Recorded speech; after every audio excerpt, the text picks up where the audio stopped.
حدیث مبارکہ نبی کریم صلی اللہ علیہ وسلم نے بتلایا کہ اللہ تعالیٰ کا فرمان ہے کہ 3 قسم کے لوگ ایسے ہیں جن کا قیامت میں خود مدعی بنوں گا۔ ایک وہ شخص جس نے میرے نام پر عہد کیا اور پھر وعدہ خلافی کی۔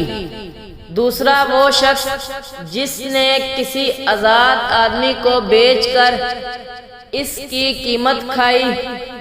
اور تیسرا وہ شخص جس نے کسی کو مزدور کیا، پھر کام تو اس سے پورا لیا لیکن اس کی مزدوری نہ دی۔ البخاری حدیث نمبر 2227۔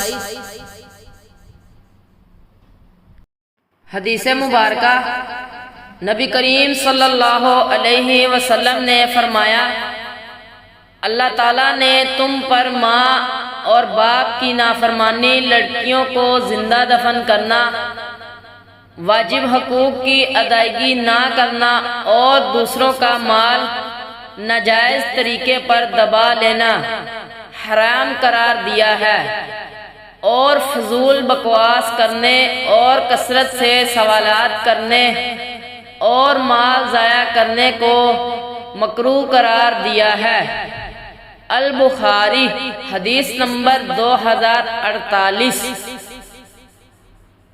حدیث مبارکہ رسول اللہ صلی اللہ علیہ وسلم نے فرمایا، جس نے ہمارے دین میں از خود کوئی ایسی چیز نکالی جو اس میں نہیں تھی۔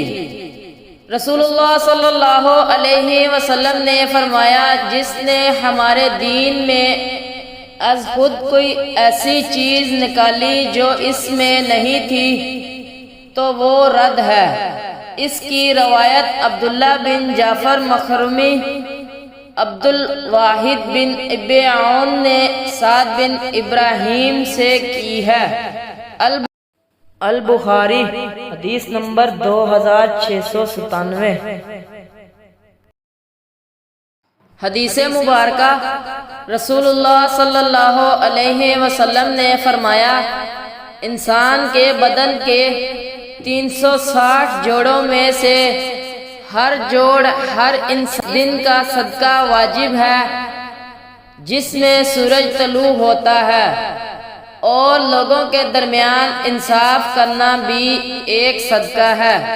البخاری حدیث نمبر 2707۔